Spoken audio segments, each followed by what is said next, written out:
Quand allez-vous apprendre comment gérer mes pensées, comment gérer mes émotions? On va vous donner des outils pour comprendre cette machine. Quel que soit le problème, on fera de notre mieux. Mais celui-ci ne devrait pas être le problème.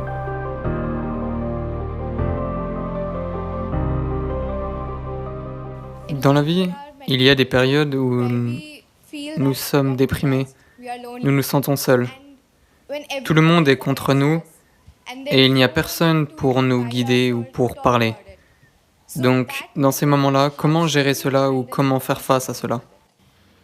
Voyez, c'est une situation malheureuse dans laquelle tout un tas d'êtres humains se trouvent.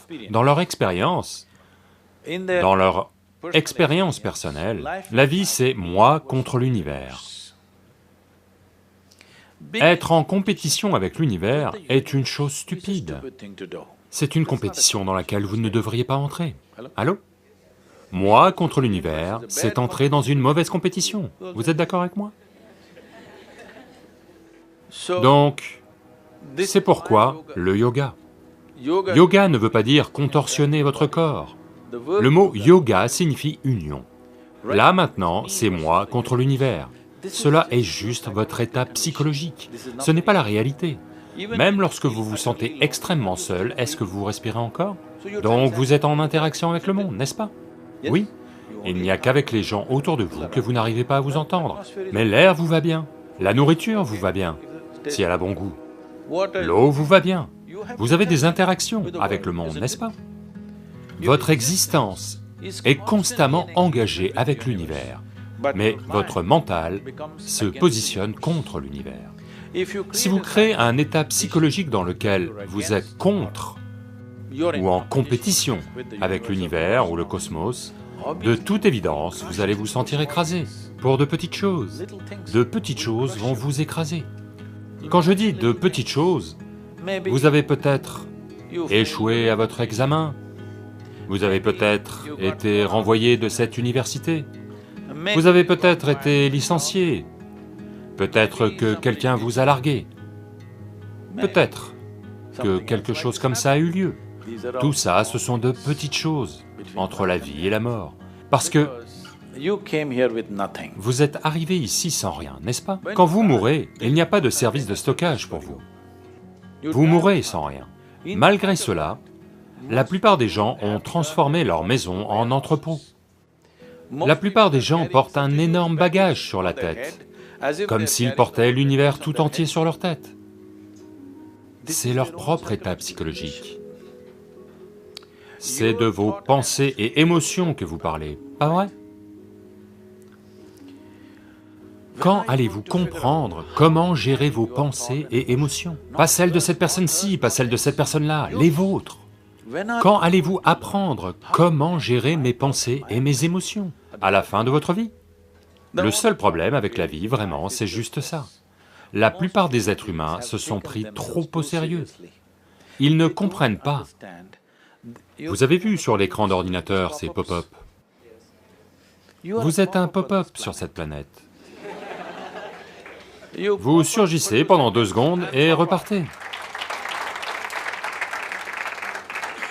Non, non, voyez, d'innombrables personnes comme vous et moi ont foulé cette planète. Eux aussi étaient des gens importants. Où sont-ils? Tous? Du terreau? Du terreau, oui ou non? À moins que quelqu'un, vos amis, ait décidé de vous enterrer vraiment profond, de peur que vous ne ressuscitiez d'entre les morts. Vous savez, c'est déjà arrivé. Ou peut-être que vous prévoyez d'aller au paradis. Allô? Quiconque parle d'un endroit autre que cet endroit, comme étant meilleur que celui-ci, ceci est un crime contre l'humanité. Mon travail fondamental est de détruire tous les paradis, afin que les gens apprennent à bien vivre ici. Tous ces idiots qui ont fait d'eux-mêmes un enfer, ils veulent aller au paradis. Ils ont semé la pagaille ici et après ils veulent aller au ciel. Je vous le demande, avez-vous une quelconque preuve? Avez-vous une preuve que vous n'êtes pas déjà au paradis et en train de tout gâcher? Avez-vous une quelconque preuve? Vous êtes déjà au paradis, en train de tout gâcher. Oui, simplement parce que vous n'apprenez même pas à gérer vos facultés de base, vos pensées et vos émotions, n'est-ce pas? Votre seule justification, c'est que tout le monde est comme ça. C'est comme ça dans les maisons de fous. C'est comme ça dans une maison de fous. Seul le médecin a l'air fou. Donc quand allez-vous gérer cela? Lentement? À 60 ans? Je vous pose la question. Quand allez-vous apprendre comment gérer mes pensées, comment gérer mes émotions, comment gérer mon corps, comment gérer ma chimie? Quand allez-vous apprendre cela? À la fin de votre vie? Parce que cette culture a évolué. Quand faut-il se mettre à la spiritualité? À 70 ans? Quand vous n'êtes plus bon à rien d'autre? Non, le plus tôt possible. Ce qu'il y a de plus profond chez vous, pas aux cieux, dans cette vie, tout ce que vous devez savoir, vous devez le savoir au plus tôt, n'est-ce pas? Alors seulement, vous allez vivre une vie sensée. Ça va si je vous raconte une blague? Vous ne serez pas offensé? Parce que c'est l'assemblée la plus sérieuse que j'ai jamais vue ces dernières années. Combien d'entre vous sont dans le journalisme? La plupart d'entre eux. Ok.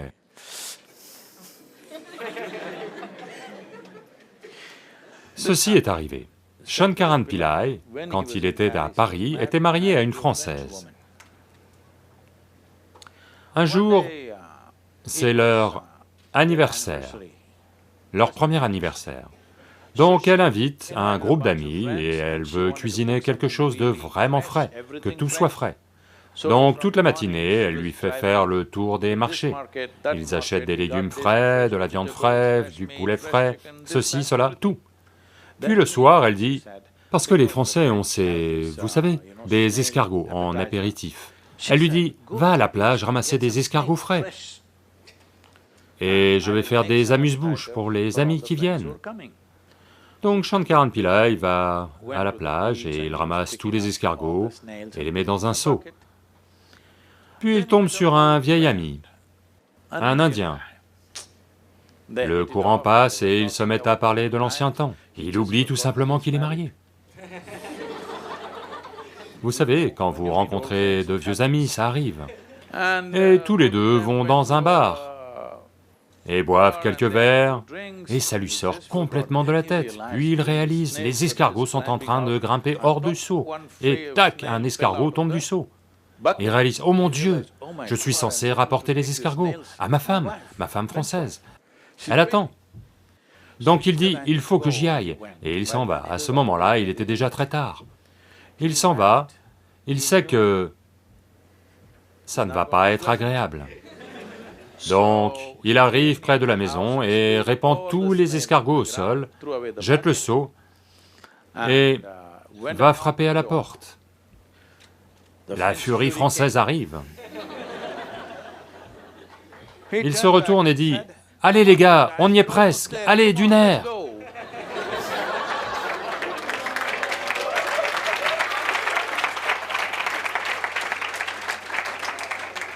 Donc, quand allez-vous ramasser vos escargots, les mettre dans les seaux et les régler?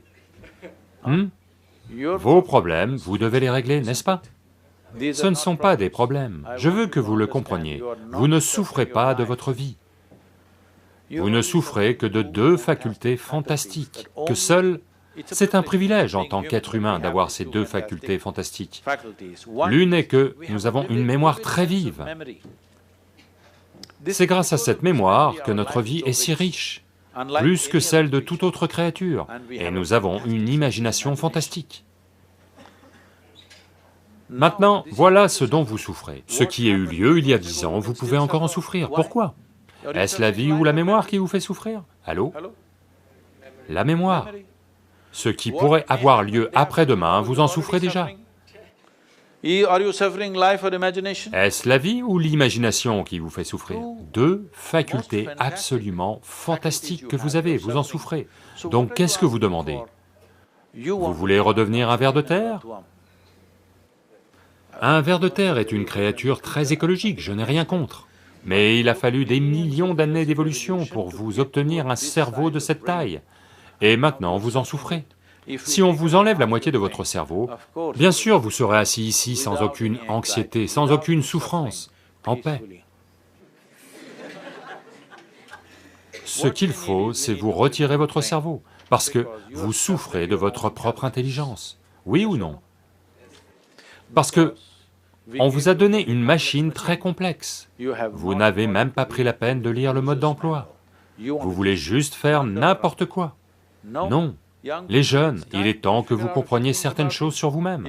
Si vous ne savez pas comment faire, on va vous donner des outils pour comprendre cette machine, parce que dans votre vie, de nombreux problèmes vont apparaître. Si plus les problèmes se présentent, ça veut dire que vous vivez une vie plus active. Rien ne se présente veut dire que vous ne vivez pas. Oui, beaucoup de problèmes tous les jours. J'ai un maximum de problèmes en cours dans ma vie, au quotidien. Parce que tellement d'activités dans le monde, des activités dans le monde entier, rien qu'avec des volontaires, d'accord? Volontaire veut dire que personne n'est qualifié pour le poste, et vous ne pouvez pas les renvoyer pour inefficacité. Et ils vous aiment, que faire?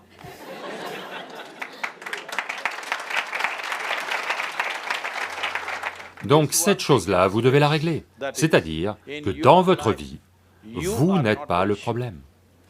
D'accord? Quel que soit le problème, nous allons faire de notre mieux, mais celui-ci ne devrait pas être le problème.